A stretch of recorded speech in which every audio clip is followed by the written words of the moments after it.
There's going to be some things you're going to have questions about, probably, that I'm not going to be able to answer. And please bear with me on that. I'll give you all the information I can.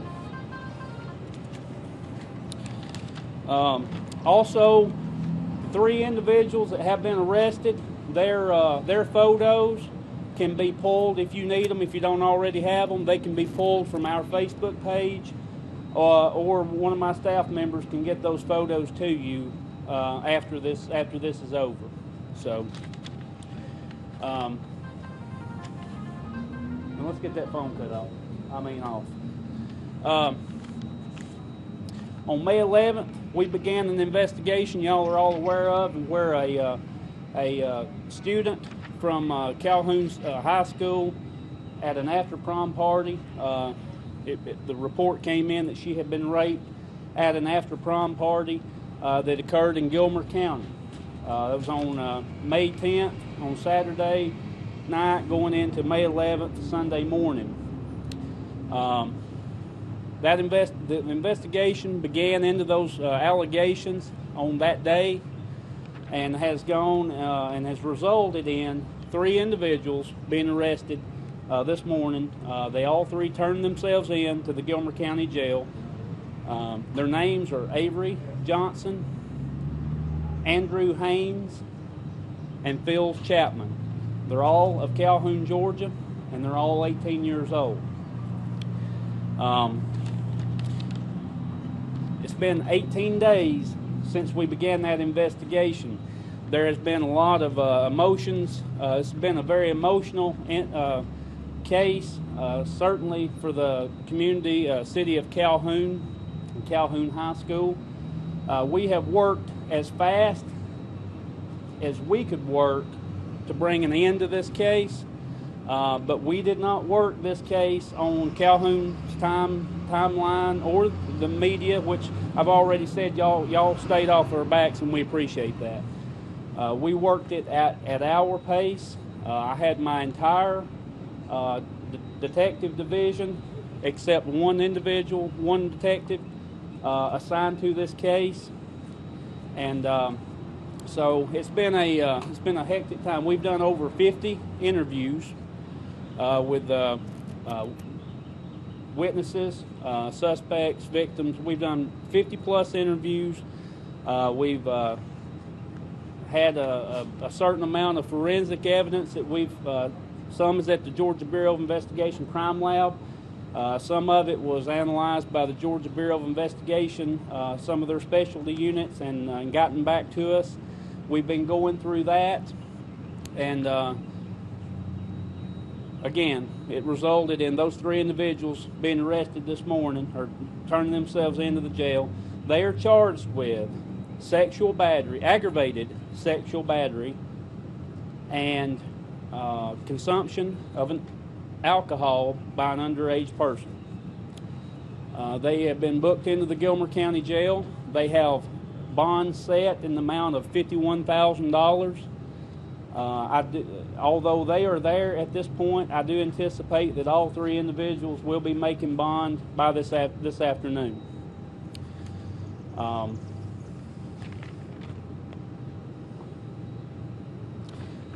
A lot of folks from the Calhoun area have I kind of follow what's being said on the blogs and things like this.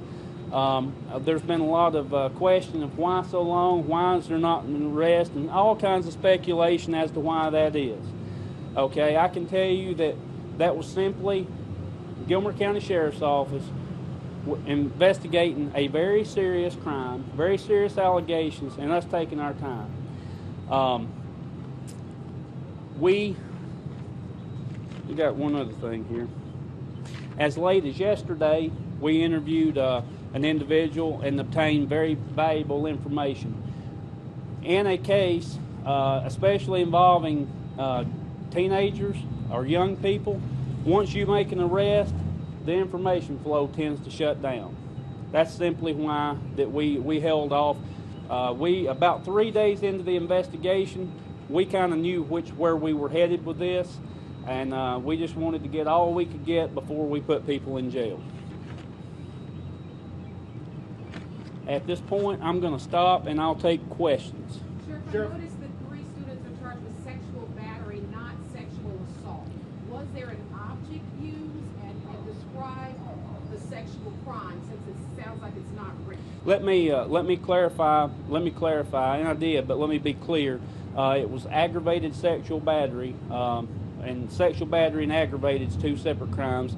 Aggravated sexual battery in the code section itself says that an object, a foreign object, is used to penetrate the sex organs or such of a female. Okay, at this point, there is still evidence being examined, forensic evidence being examined. At this point, we cannot say that a true rape,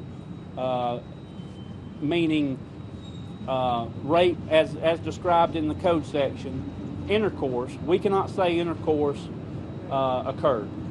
Do you have that object in your possession that was used? No, ma'am, I'm not saying what the object is. Do you have it in your possession? No. Are there any more suspects out there?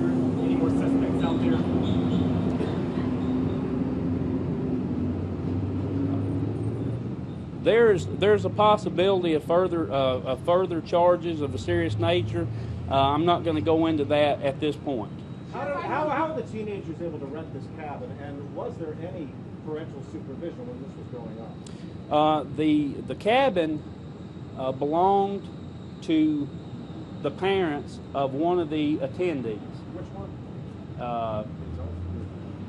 No. To the parents of one of the attendees.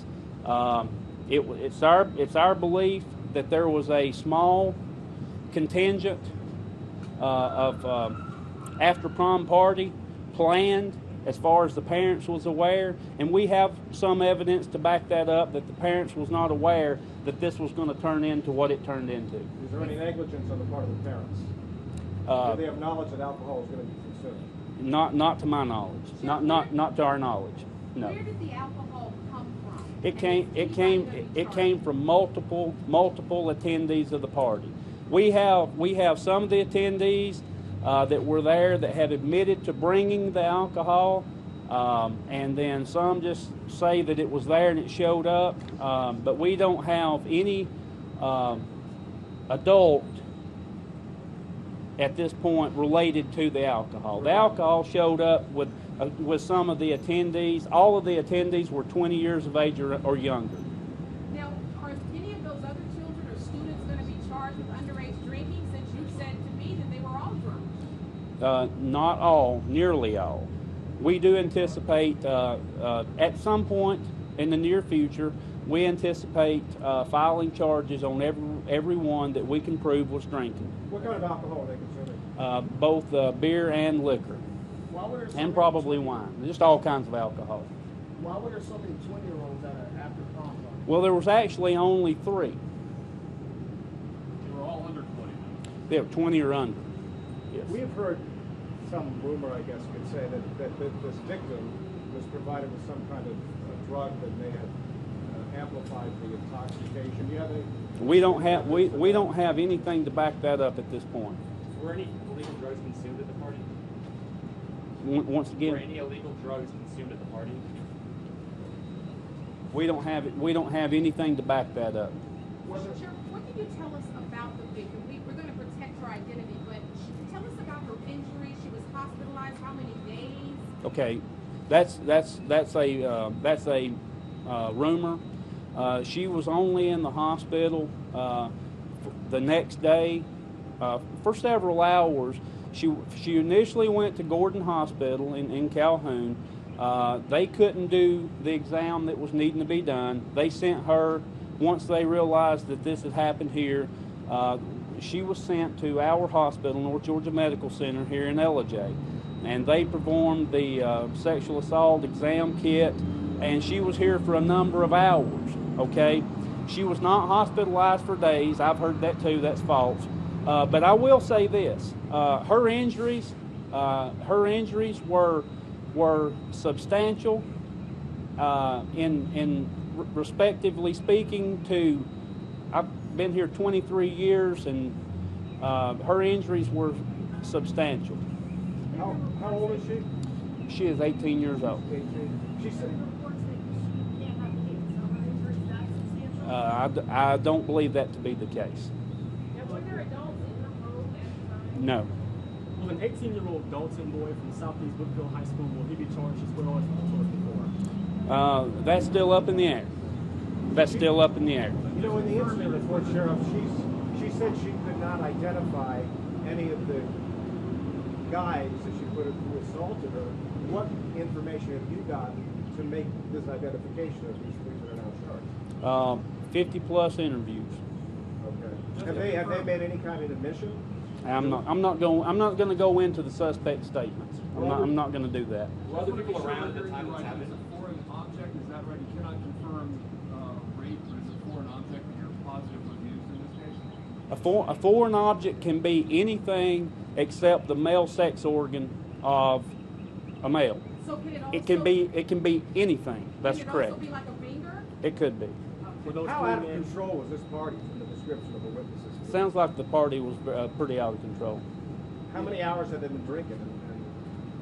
I believe they arrived somewhere around midnight, and I believe the heavily drinking, at least a portion, were heavily drinking for probably 3 to 4, possibly 5 hours. Besides the three defendants, were any other students or other people around in the room when it happened? Did they see it? No. Did the assault happen in a bathroom? Well, I'm sorry, one at a time. No pictures or video? You stayed, everybody's. Cell phone cameras? We're looking at a lot of forensic evidence. Did this happen in the bathroom area of the home? No, it was in the bedroom. Did anybody witness the alleged actual attack? Out of all the witnesses that Yes, yes, they did. And were all the guys involved, or just one guy and then two kind of watched alone? Why are they all individually being charged? Were all involved, or? They are all three being charged because we contend that they were all three involved. That's right. Do you know if any of this was the date for the crime that night he was arrested? I'm sorry. Were any of the three arrested with the date for the crime that night? No, they were not. No. After she passed out, how did she end up in the hospital? How did she get there? She left the party with other attendees and went to got up with family and was taken to the hospital from that point. Did any of the people who witnessed the alleged crime attempt to stop it? No. Were those teams today all pretty cooperative with you all? To a degree. I mean, it was a little rough to begin with, and they were to a degree. How was it rough? Well, a lot of them didn't want to get involved, and we just had to continue to pull information out of them. But we feel like at this point that we've gotten basically all the information that they know. The aggravated sexual battery is a felony. How much time is one looking at? It since 2006, it carries 25 years to life in prison. What lessons can be learned from this? I mean, obvious lessons. You don't go up to a cabin and have a bunch of underage kids drinking. But I mean, The biggest lesson that can be learned from this is teenagers and alcohol just do not mix. They do not mix. There's nothing good that can come out of it, and it's not just a little innocent fun. I don't know if the parents of these kids knew what was going to go on or not at this point. I think some of them probably did and some of them probably didn't. But I can tell you that alcohol and teenagers just don't mix. Tragedies such as this, or even worse, can arise when things of the magnitude of that party happen. do you think it's a lapse in judgment among the parents of the children that attended this party not to have some kind of adult presence there? Well, I don't think, I honestly don't believe that many of the parents knew exactly where their kids were going to be. I think this initially started out was going to be 6 or 8 girls who were friends, at an after prom party is what was told, and then by the end of the prom, hey, you're coming. Well, if he's coming, I'm coming, and it was one of those things, and it spread, just like Facebook. It spreads, and the next thing you know, we had 27 underage kids at a party drinking. Is it pretty common for kids from Calhoun to drive to Gilmer County for a party? Not to to my knowledge, no. I mean, I think they came here because the cabin was owned by one of the girls' parents. One more question, and we'll call this. Can you tell us how much alcohol we're talking about? No, I can't. Go ahead. Did you give the students the cell phones to the GBI for examination? Yes. What was the question? Did you give the students the cell phones to the GBI for examination? Yes. So you did have cell phone video of some of what happened? We have some stuff we're looking at. Any other questions? Sheriff, how much longer do you expect the entire investigation to take? I expect this investigation, it's certainly scaled down at this point. It's definitely scaled down. I feel like that we will be doing a little investigation into this case until the point that we go to trial. But certainly at this point, we've interviewed everybody that attended multiple times, most of them, but there will be things that come up that we will need to go back and verify and check out. So, Sheriff, point of clarification, this is not a rape investigation, it's a sexual assault investigation? that's correct. That's correct. Well, sexual assault and aggravated sexual battery. Was Yes. there one ringleader, or was there several? Was there one ringleader here?